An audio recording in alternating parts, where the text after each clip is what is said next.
Hello guys, welcome to a new chapter of Empress Dowager Cixi. This is going to be chapter 7. Love Doomed, 1869. In her first years as the ruler of the Chinese Empire, Cixi, now a widow in her late 20s and early 30s, living in the harem surrounded by eunuchs, grew attached to an eunuch, Anne the High, known as Little Anne. In fact, she fell in love with him 8 years younger than she. Little Anne had come from an area near Beijing, Wanping, which traditionally supplied eunuchs for the court. His story was little different from that of most eunuchs. Poverty drove their parents to have them castrated as young children, hoping they would earn a better living at court. Usually, the father would take the boy to a specialist castrator who operated by the appointment of the court. After a contract was signed, absolving the castrator from any responsibility in case of death or failure, which both were likely, the unimaginably painful operation was performed. The castrator's fee was huge and had to be paid from future earnings. If the boy's rank stayed low, it could take him years to clear the debt. In order to save money, fathers sometimes castrated their own sons. Eunuchs were regarded with visceral disgust by most other men. Emperor Cixi, who ruled for 61 years, called them the lowest and basest, more worms and ants than men. Qianlong the Magnificent said that no one is smaller or lower than these stupid peasants, and that the court is extravagantly generous to allow them to serve here at all. They lived like virtual prisoners in these palaces, from which they were rarely let out. The punishments to which they were subjected did not have to follow the Qin legal procedure. All it needed to have an eunuch beaten to death was the emperor's whim. Ordinary folk sneered at them for the most common problem they suffered: incontinence, the result of castration, which became worse as they grew older and for which they had to wear nappies all year around. Eunuchs were universally despised for having lost their manhood. Few men showed them compassion or considered that they had been driven to their wretched condition by desperate poverty. Pity and affection were usually felt only by the court women who lived in their company. Little Anne, good-looking and sensitive, served Cixi for years and became indispensable to her. It was well known that he was her favorite, but Cixi's feelings toward him were far beyond fondness for a devoted servant. He turned her head. By summer 1869, courtiers had noticed that she was not working as hard as she had been and that there were languidness about her, an air that pointed to indulgence in seeking pleasures. She was clearly in love, and love made her do an extremely bold and dangerous thing that violated deeply entrenched dynastic precedents. That year, Emperor Tongxi, her son, was 13 years old. Following tradition, Cixi started preparing for his wedding, which would signal his adulthood. The nationwide selection of his consorts was put in train in the spring. The wedding gowns were to be made by the royal dressmakers in Suzhou, the renowned silk center near Shanghai. To this place, famous for its beautiful canals and gardens for its silk, Cixi dispatched Little Anne to supervise the procurement. This was unnecessary, as there was an established channel for the task. It was also unprecedented. No Qin emperor had ever sent an eunuch out of the capital on an errand, but all Cixi could think of was how excited Little Anne would be. He would get out of the Forbidden City, out of Beijing, and travel down the Grand Canal that linked North and South China.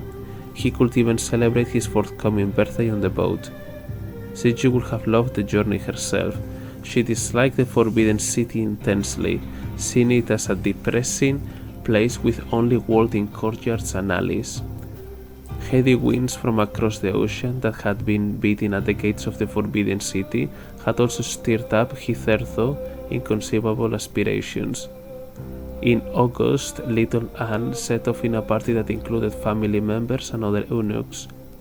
When he heard the news, Grand Tutor Wang wrote an alarm entry in his diary, calling it a most bizarre thing. Other grandees were similarly shocked and then appalled when it became known that Little Anne, with a sizable retinue, was having a good time and attracted riveted attention. The public had never seen an eunuch before and were now greatly excited at the spectacle. When his barge appeared on the Grand Canal, crowds turned out to gape at him. The grandees were furious. When he got to Shandong, Governor Ding Baosen of the province, a stickler for established rules and practices, arrested Little Anne and the rest of the group. When Ding's report reached the court, Grand Tutor Wang exclaimed, "How satisfying, how satisfying." All the grandees at the court said Little Anne must be executed, claiming that he had broken cardinal rules. Actually, the young man had not broken any. The dynasty stipulated that eunuchs were forbidden to set outside the foot of the royal city without authorization. But he got authorization from Cixi. What both of them had done was to break a tradition that imprisoned the eunuch at the palaces, and this was unforgivable to the grandees. The man most insistent on the execution was Prince Chong, Cixi's brother-in-law, a like-minded friend of Grand Tutor Wang. They disapproved of so many things Cixi was doing, and this was the last straw. Even Prince Gong and his usually open-minded colleagues echoed the call for execution. Cixi, being an interested party, could play no part in the decision. Her friend, Empress Dowager Sen, pleaded with the grandees. Can he be spared death on account of having served Empress Dowager devotedly for so many years?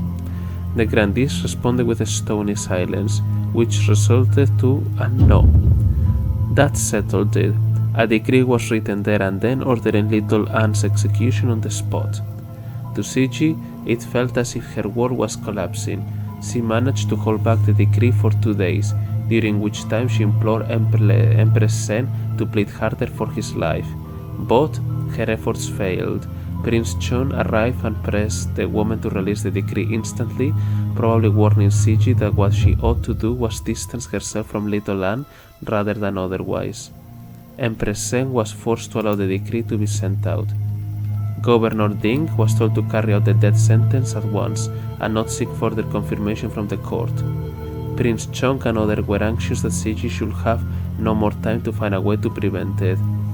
Little Anne must not be allowed to defend himself with cunning explanations and must not be interrogated at all. It appears that the grandee suspected he had been having an affair with Cixi and wanted to cover up the scandal. So, Little Anne was beheaded. Also executed were 6 other eunuchs and 7 hired bodyguards. Governor Ding reportedly had his corpse exposed on the execution ground for days, so the public could see that he had no male organs.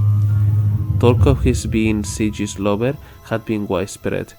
Back in the Forbidden City, Cixi ordered all of his belongings to be handed over to her, and once she got them, she gave them to one of her own brothers so that they would be in the hands that she trusted the most. A close friend of Little Anne, another eunuch in the Forbidden City, complained to others that it was Cixi who had sent the Hai to his death by first dispatching him out of Beijing and then failing to take responsibility. This remark hit a very raw nerve. In a fit of fury, she ordered the eunuch to be executed by strangulation. A chief secretary of the Grand Council, Su, wrote to a friend that Empress Dowager was taking out her anger on the servants around her. She was exuding bitter regret, brimming over with even more of it, and clearly hinting at her anger against Prince Chung. The chief secretary wrote that she was holding a deep hostility against some close princes and grandees, and refusing to be a Sosh. Prince Chun and the other grandees not only killed Cixi's lover, but also sent out a warning about some of the startling changes she was introducing. Apart from giving eunuchs social status, she seemed to be allowing women to be seen publicly at a time when convention dictated that she must be at home. British diplomats found themselves assaulted with stones if there were ladies in their company, when otherwise they encountered bohomie. Little Anne had taken his sister, niece, and some female musicians on the journey, and now they were all exiled to the northernmost wilderness to be slaves of the frontier guards. The grandees did not pursue Cixi herself. There was no wish to be rid of her. Her achievements had been monumental and were appreciated. Governor Ding said to his subordinates that her rule had brought China a boom which had surpassed even the glorious dynasties like the Tang and the Song. They were only warning her not to go too far.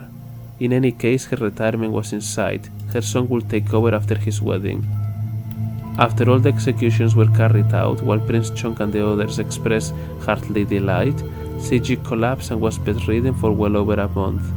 Unable to sleep, with ringing noises in her ears and her face badly swollen, she threw up constantly, often vomiting bile.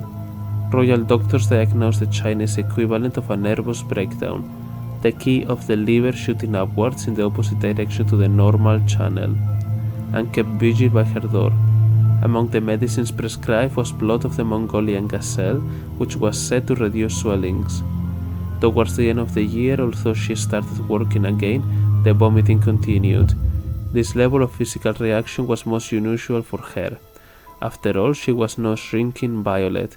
She had coolly brought off a coup without the smallest sign of physical or emotional stress, even though she was risking death by 1,000 cuts. Now it seemed her heart had been wrong. Only love could wreak such havoc. Her son prayed for her and visited her devotedly, but the child could not console his mother. She was inconsolable. Only music soothed her. For nearly a decade she had not been able to enjoy it as much as she would have liked. First, after her husband's death, in accordance with court rules, all entertainments had been banned for 2 full years. When that period was up, general pressure compelled Cixi to prolong the ban for another 2 years, until he was entombed. Even then, operas were only staged in the Forbidden City on a few festive occasions. Now, as if in defiance, Cixi had operas put on daily, and almost non-stop music played in her quarters. In her sick bed, with music to drown her sorrows, a thought churned: how to punish the man who had pressed most fiercely for the little Lan's execution, and who was the leader of the buying pack, her brother-in-law, Prince Chong. The executions of Little Lan and his companions were enough to put Cixi off taking a lover ever again. The cost was too high. It seems that her heart was now closed. The modernization of China also suffered and was largely suspended in the coming years as she picked her way through a minefield.